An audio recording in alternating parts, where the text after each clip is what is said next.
Global happenings today. We communicate. We analyze global news. Hello beautiful people, welcome back to our channel. A lot of things are happening in quick succession in Rivers State as we speak. Just a few hours ago, MartinsAmaewhule led Rivers State Assembly had demanded the presence of RISEIC officials, of which if they do not come within 72 hours period, in fact they give a specific time, 10th of March, 10 a.m. before the assembly. If they do not, that they are ready to enact one of such rules and laws which will require their arrest. While they are at it, two equal sons have already made moves, have already tendered their resignation. About 3 more are on the pipeline. It looks as if the retired Justice Enebele is fully ready for all of this, as he has decided to give a lot of things. The Fubara group also is bringing out strong points to show that whether they like it or not, 9th of August 2025 is Sacrosanct local government election will hold. Everybody seems to be holding sway. Let's find out in a moment what is going on. And before we do that, kindly subscribe to our channel. Now, according to the recent development, two commissioners of the Rivers State Independent Electoral Commission, RISEIC, have tendered their resignation following the Supreme Court ruling that nullified October 5, 2024 local government election conducted by the commission. Professor Simeon Amaewhule, the commissioner in charge of political parties monitoring, in his resignation letter addressed to the RISEIC chairman, cited the recent legal development and the situation within the commission as reasons for stepping down. He expressed gratitude for the opportunity to serve and contribute to the growth of Rivers State. Similarly, Dr. Lasberry Nyebuchi, the commissioner in charge of budget research and statistics, also submitted his resignation, stating that the unfolding event within RISEIC, along with the Supreme Court ruling, influenced his decision to resign. He wished for a better future for the commission and thanked RISEIC for the opportunity to serve.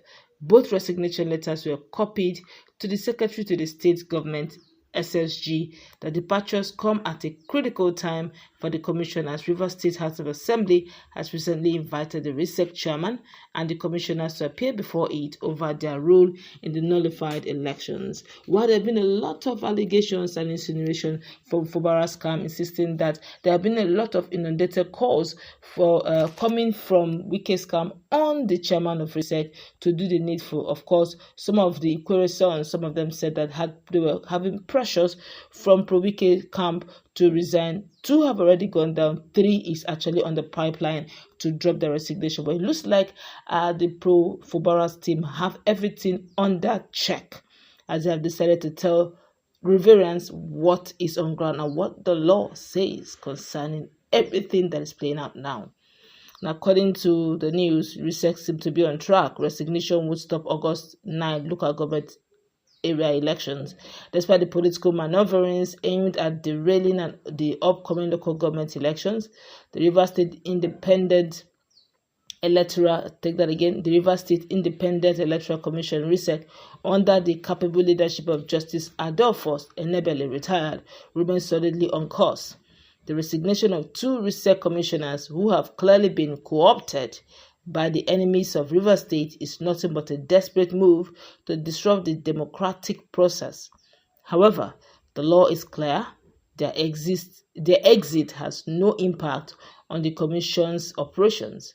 In Access Section 7, Subsection 7 of the RISEIC law explicitly states that the validity of any proceedings of the Commission shall not be affected by a vacancy in its membership or by any defect in the appointment of a member.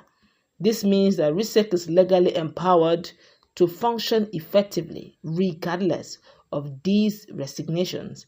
The Commission remains intact, focused, and fully prepared to conduct free, fair, and credible elections on August 9, 2025. Those hoping to sabotage the process have failed before they even started. Democracy in Rivers State is still on track. A lot of reactions have trailed this. Of course, for better understanding, RISEIC law have been, you get to see that place fully in red, showing that part of the constitution. Don't forget that retired Justice, Justice Adolphus Anebele is actually a former chief judge, and definitely has most of these laws at his fingertips. Is one person who probably knows the law and knows where to stop. For him to still push on, he knows his limitations and his strength. My colleague is in the house, and whether we like it or not, they have given them till 10th of March to appear. Now, a lot of people are insinuating that what's going on, why is Ikwere people behaving like the substance are saying, can you imagine, when it matters the most, Ikwere sons are beginning to show solidarity to their Ikwere brother. I don't know what that means, but I think it's just about Rivers people. But they are giving, for quick understanding, don't forget that some of these guys were actually appointed by Wike during his time. There are a lot of things that Fubara didn't change. And, these guys have been there, and they were there, and now that it matters the most, one would expect them to be more loyal. But who knows? Maybe they're truly done. They don't want to go into question and answer with the MartinsAmaewhule-led assembly. My colleague is in the house. What's your take on this latest development and the reply being given by the pro-Fubara's camp? Well, I think that at this point, Ikwere seems to be really cooperating. Something that was said some few days ago, that that's by the Legislative House, and they told us that we don't have Ikwere Legislative House, we don't have Boni or Ijo and all of that we are real estate legislative. But come on, I think it's not true. The Ikwere really wants to show that they are different. They're in charge, they can control themselves, they can link up with themselves, and they do what they feel it's ideal for them to do. The situation currently, I think that one of the reasons, I may not be so correct, is an assumption on my part. The reason why most of them are opting out, that word, that provision of the Constitution, precisely section 129, subsection, I think 1 or 2, where it provides that in event of you being invited and you decline going, that you will be arrested. I think some of them are scared of it. That's number one. But even if you should be scared, Nebele should be the one that. But even if you refuse to appear, or even if you've resigned, you are part of it.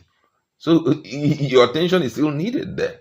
Whether you've resigned or you are there or you've not resigned, the truth is that when the 2024 election took place, all the expenses were incurred by your office, and you're going to be there to explain. I think it's something that one shouldn't be afraid of.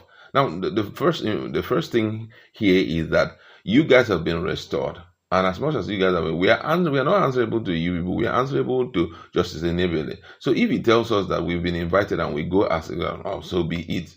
But to be scared of being arrested and all of that, for me, it's not important. As much as we know, they were not in position as legislative heads. As at the time that election took place, it was fully been approved by the sitting House of Assembly that was recognized by the governor.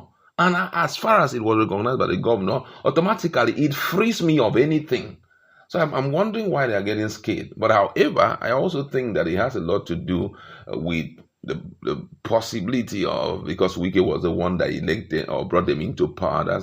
But however, I think that at this point, Fubara shouldn't be scared of anybody walking away from him. We know that at a point like this, those who belong to him will stay. Those who do not will take a walk. But he should be more interested in doing what will please the people of Rivers State. The people of Rivers State, I must say, they are really standing with Fubara. Whatever move he's going to take, they're standing with him. But then, whatever that happened, running a government where you are scaring everybody would not work in a place like Rivers State. We should come to a point whereby I was thinking that now that they have been reinstated, they should create an opportunity of meeting with the governor. Someone asked a question in the comment section in the previous video that we did, and his question was, if you were in the shoes of the lawmaker, would you do the things that you just said? And I replied him that if you were in the shoes of the governor, would you tolerate anything that these guys did? You wouldn't tolerate it. Because can Wike, okay, jokes apart, can Wike that is vibrating and doing all this, can he tolerate any of this nonsense? Look at, they posted him to FCT. He went. There's a guy that was suspended, did not announce, they make noise, blah, blah, blah, blah. He didn't give any explanation. That guy has been suspended indefinitely. He didn't give any explanation why he was suspended. Come on, imagine if I was like that. A lot of things would have gone wrong, But however, I feel that Fubara at this point should stand firm, and every youth that is in Rivers State should stand with him. The right thing will be done when the time is right. But I feel that the lawmakers should sue for peace. I know they are not running their scripts. Most of them, things that are happening, they are very unpleasant with it. But come on, they are running someone other person's script, and that's why you just see them very stuck. They can't do anything. I can assure you that most of them are not happy. But we have already gotten ourselves involved in this. There's no way we can leave. So I think that's just the situation. Oh, well, let's say it plays out. Eventually, they have given their spirit, soul, and body to it, and they will have to play it to the very end. How it plays out, time will tell. That's what's going to wrap it up. Let's meet in our conversation, brainstorm.